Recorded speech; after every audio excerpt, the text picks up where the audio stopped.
Thank you, sir. Ladies and gentlemen, I would now like to request our second speaker for this session, who is the Associate Professor, Human Resource Development and Disaster Management at the Department of Leadership and Management Studies at the National Defense University, Islamabad. He will be talking to us regarding the requirements for a dynamic leadership in 2050. Please welcome Dr. Kamran Azad.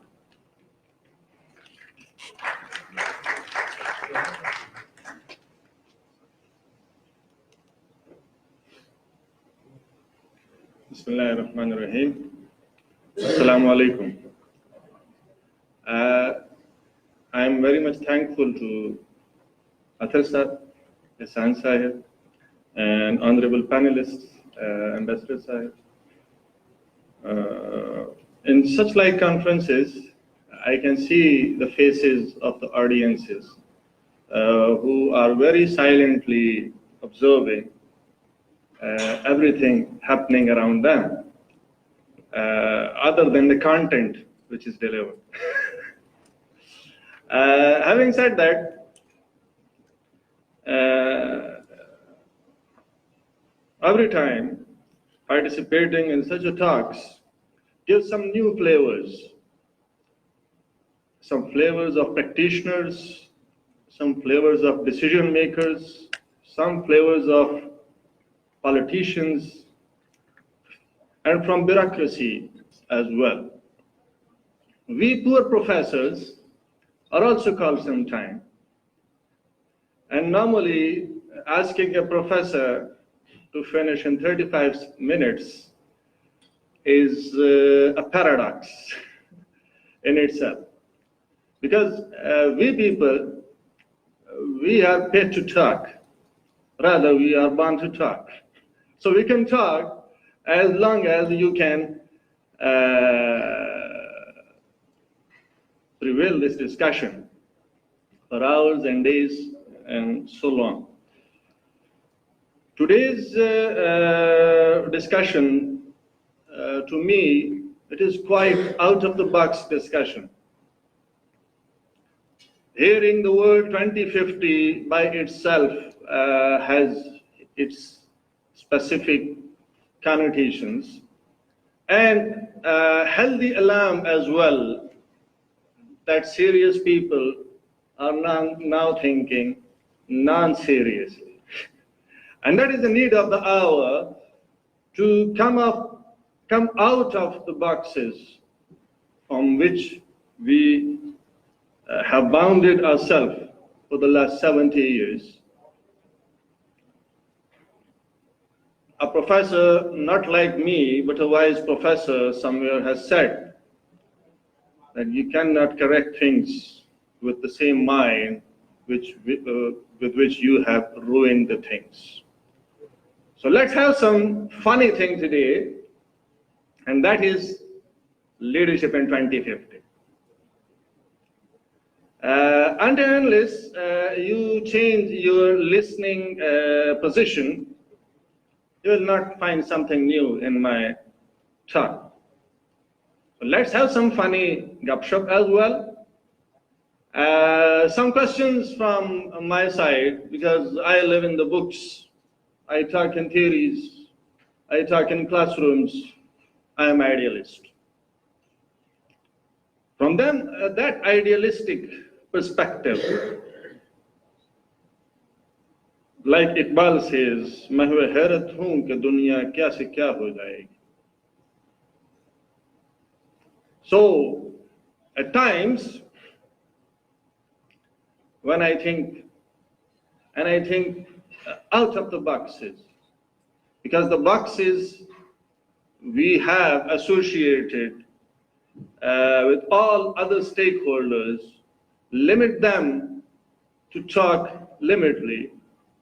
But our box, since we are meant to develop the future generations, so this is my very job description as well, to talk about the generation and the leadership when I'll retire.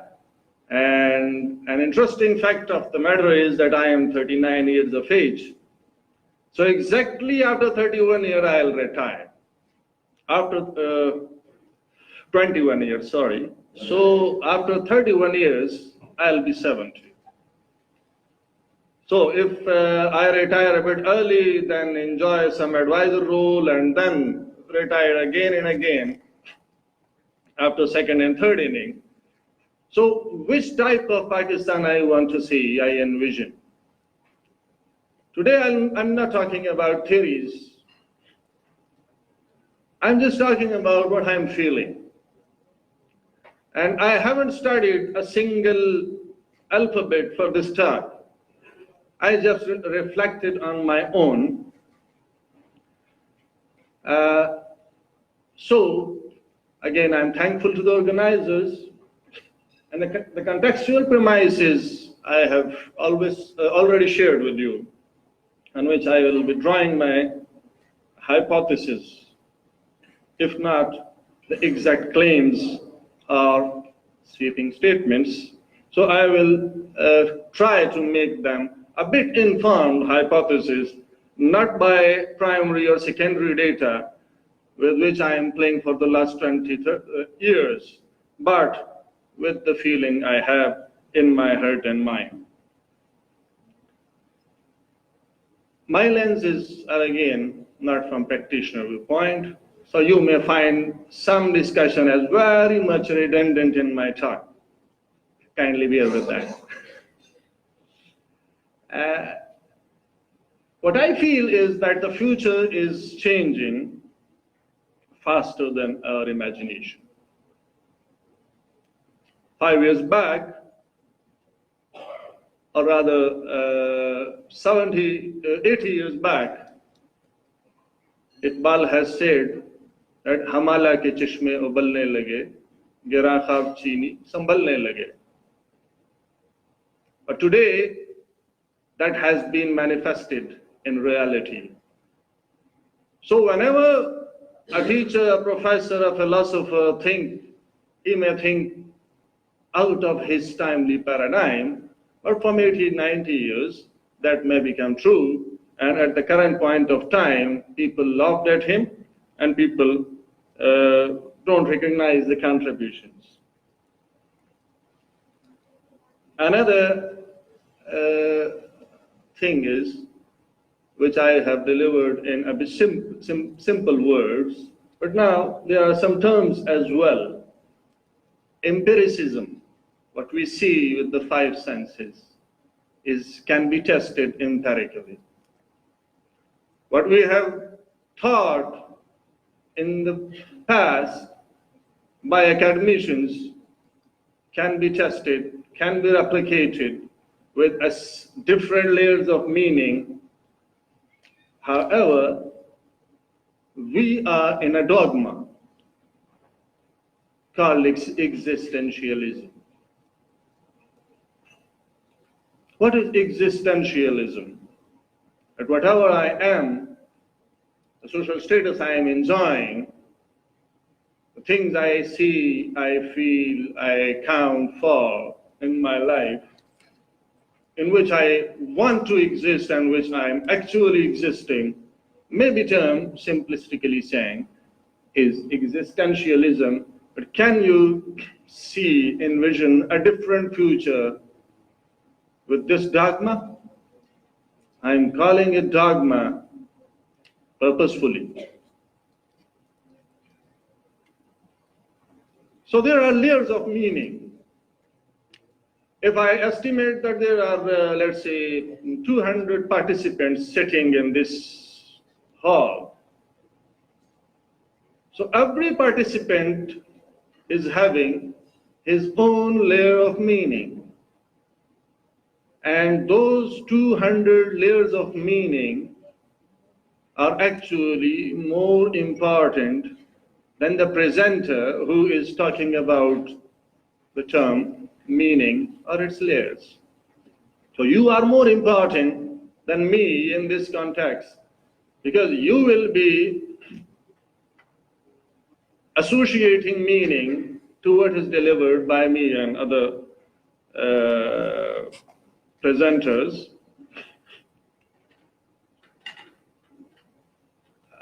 In a jump of 31 years, I have drawn upon some bullet points that human geographies will change.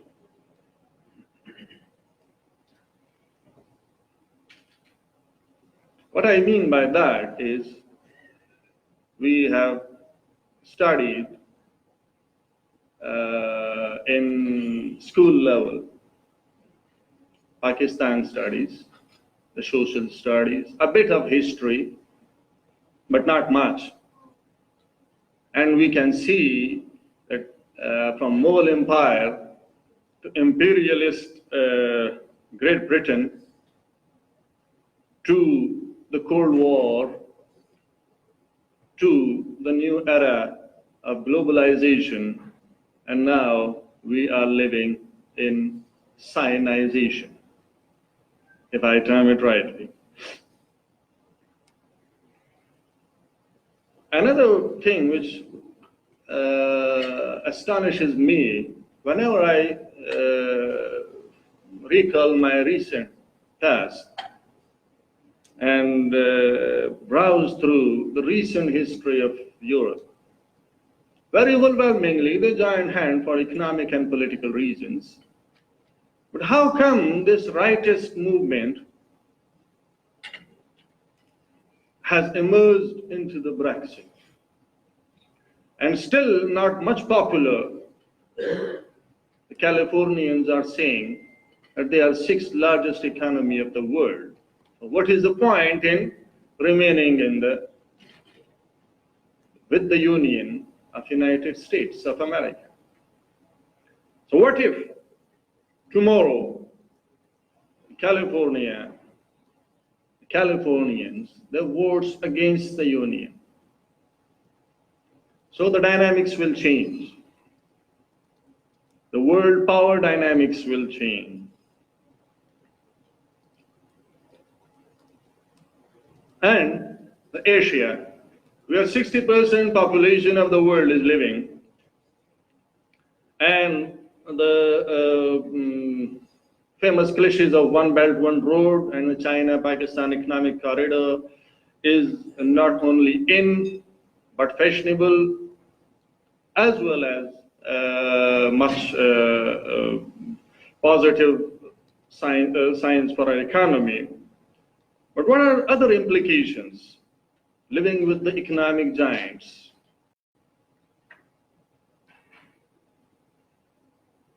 The 3 centuries of war and genocides has resulted in a disguise for the whole of the humanity. Is there any chance that we see reduced conflicts 31 years down the road? So, if this scenario emerges, so can we see soft borders for a nation like Pakistan? And if there are soft borders, how will we react to that? How will we proactively plan that? How will we build our capacities? There are numerous questions which I'll put later on as well. But I see it as a logical consequence of survival. That at this point of time, we are strengthening our borders. We are coming up with fencing. We are coming up with specially designed gates with our brotherly nations and corridors as well. But look beyond 100 years back.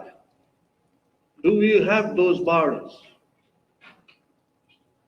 In an informed gathering like this, I can put my envisions in these words. However, outside with an uninformed gathering, it can have some other implications for me. Now, another discussion which is still not much into our academic policy corridors is the changing dynamics of energy sources. Still, we are focusing. Some days later, our honorable PM said, Pakistan mein tel nikala. And some ministers also joined that.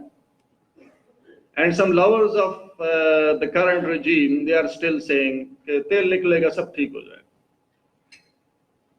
World is going to other energy sources, and we are still in oil and coal. The question of shaping new political economies is another sweeping question which I am leaving with you. There are some brighter sides of the contextualizing Pakistan.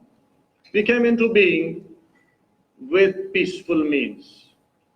I'm building my case around peace.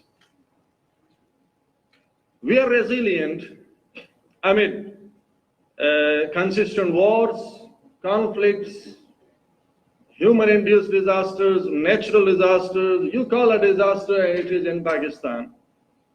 I myself is a humble student of disaster management and human resource development. So I see my youth as a strength. And our nation has great philanthropist capacity as well. And we were rated among top intelligent nations of the world.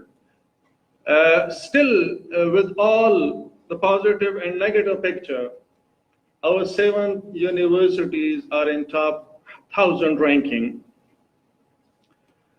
However, we are having some issues as well. We are segmented by Islamophobes as a warrior nation. We have political inconsistency, destabilization, civil-military imbalances, and troubles with neighbors. Our economy is fragile, mainly dependent on foreign remittances. Our only 1%, you are among those chosen people who are the 1% of the society. We are 200 million plus, and only 2 million are going to university. Even madrasa people, they are double of us. They are 4.6 million. And the drug-affected people as youth, they are 7 million. Another issue is poverty and marginalization. What is the future role of Pakistan? And we are currently a 6th populous nation of the world, and we will become the 4th populous by 2050. We are located at the heart of 60% of the world, of 60% of the humanity. In this 60%, every 5th person is speaking Chinese. और हर 5वें इंसान को उर्दू और हिंदी की बोलचाल आती, फिर भी मैं अंग्रेजी में लेक्चर दे रहा हूं.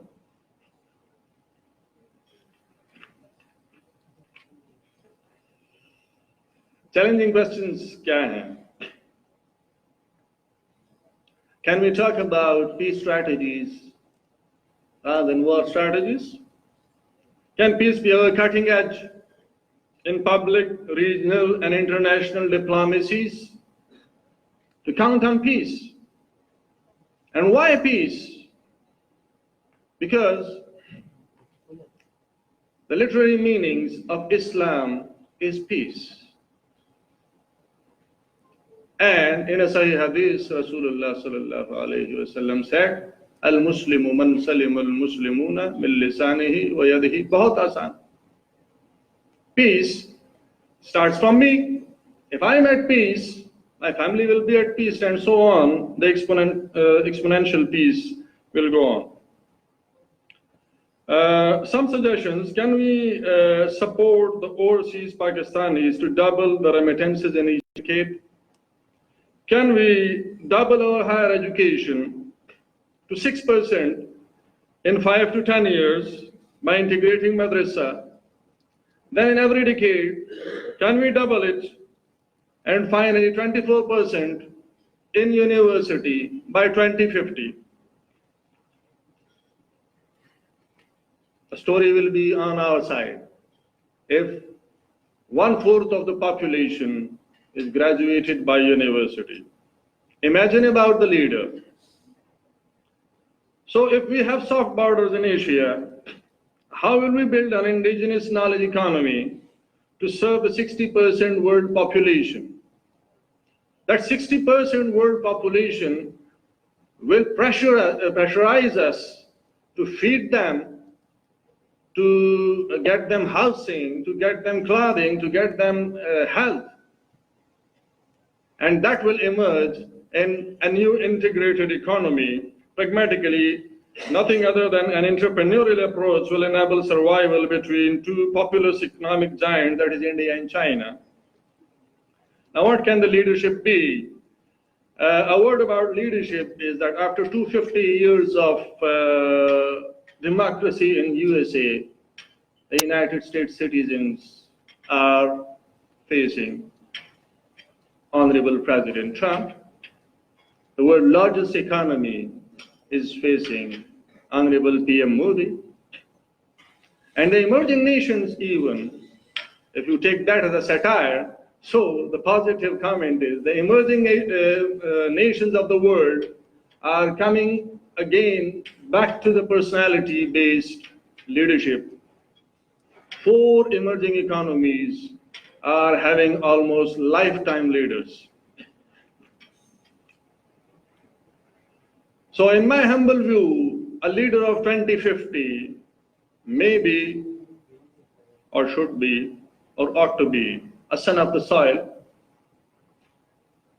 if we want to exist and coexist, a humble and selfless person from middle class. I'm from the middle class. Can our leadership of 2050 be from the middle class to represent the majority?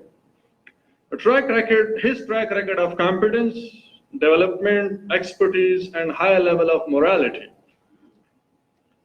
And can he come up with some ability of transforming the religious practices from dogma to a way of life? Because according to surveys, the majority of our population want to be known as religious people. So religion is a great tool of transforming the nation, but its dogmatic concept has nothing to do with our religion, which is Islam. And in the end, I am getting second reminders.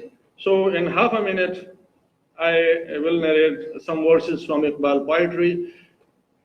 तूने पूछी है इमामत की हकीकत मुझसे, हक तुझे मेरी तरह साहिब इसरार करे। है वही तेरे ज़माने का इमाम बरहक जो तुझे हाजिर व मौजूद से बेजार करे। देख एहसास जिया तेरा लहू गरमा दे, फख्र की शान चढ़ा कर तुझे तलवार करे। थैंक यू वेरी मच, बहुत शुक्रिया।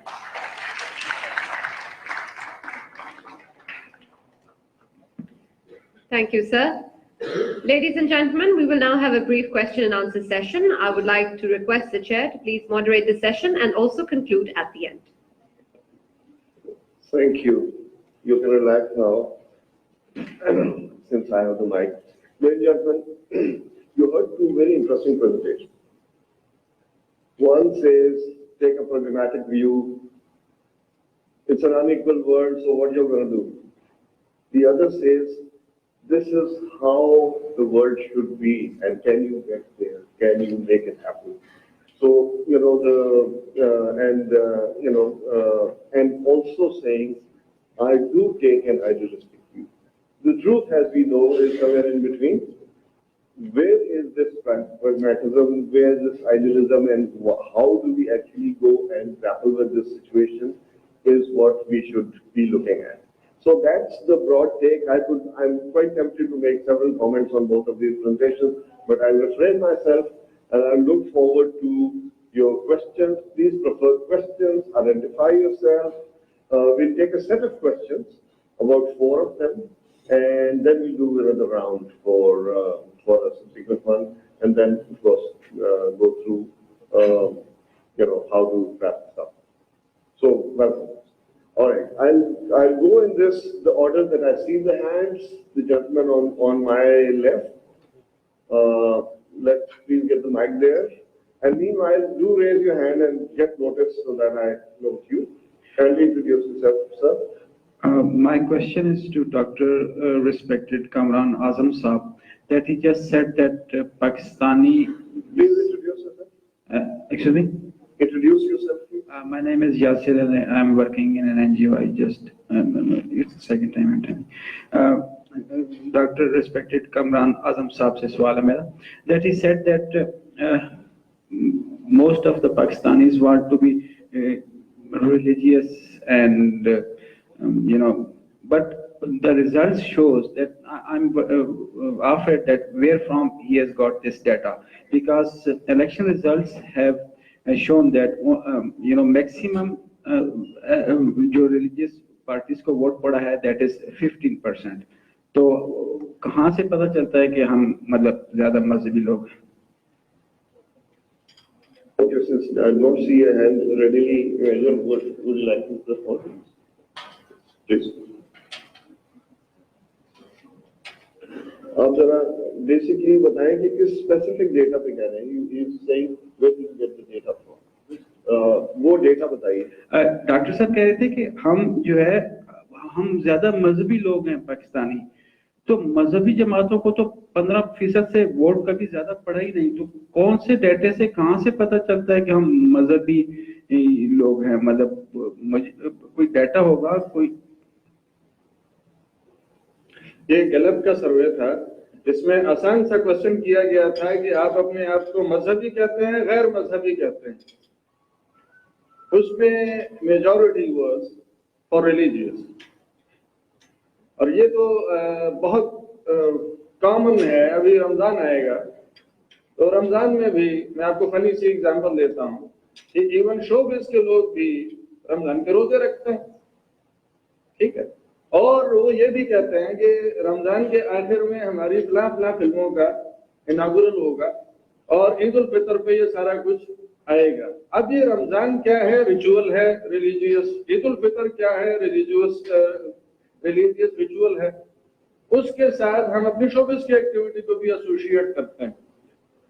तो मेरे अंडरस्टैंडिंग के मुताबिक तो ये कॉमन सेंस से भी साबित है कि majority of us will claim to be a religious rather than a non-religious person.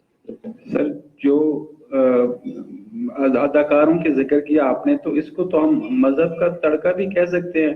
तो मैं ये सिर्फ ये कह रहा हूँ कि रियासत और मजहब, रियासत मेरा ख्याल है आगे होनी चाहिए, मजहब तो रियासत को अपना काम करना चाहिए। अगर वो मजहब के लिहाज से काम करना शुरू कर देगी तो लोग कहाँ जाएंगे? जो माइनॉरिटीज हैं वो कहाँ खड़ी होगी? तो अगेन मेरा वो ये है कि 15% लोगों को इलेक्शन से ज्यादा कौन सा, ये तो पोस्टल इंडस्ट्री है, मतलब जो पोलिंग इंडस्ट्री है ये तो अगर आप सर्विस पे जा रहे हैं, सर्वे के रिजल्ट आप मैटर करते हैं आपके लिए, तो फिर इलेक्शन का क्या फायदा? फिर सर्विस से ही मतलब कर ले। और 15% से ज्यादा तो वोट मजहबी जमातों ने लिए नहीं, then why they are hijacking the whole society? आपका कमेंट अपनी जगह ठीक है। Yasir, may I try to grapple with your question? देखिए, this is a sense of one data that gives, and simplistic questions will give you a simplistic answer that does not necessarily encompass the whole situation. You go into an elaborate thing which is a study by itself. Sometimes it's easier to say, an answer to, are you non-religious? And then most people would want to say that. Are you practicing Muslim? Do you say your prayers 5 times every time, etc., etc.? So, there are those other issues that have to get involved. But I think when you want to deal with specifics of data, that's more on the concrete development, economy, and where is it taking. So, I think you need to contextualize it that way, which will probably have, my sense is you already know the answer, and that's why you are exploring it. So let's go for any other question that we have. All right, the gentleman on the left side first. this young man and that person. Assalamu alaikum, sir. My name is Naeem Murkiani, and I belong from Kashmir Education University. My question is that, Professor sir, he said only 1% of population have access to higher education. Is it possible to materialize the dream of leadership with least amount we spend on education? Can we lead the region like South Asia by spending least amount on higher education, and we can't produce a higher education graduate? So is it possible?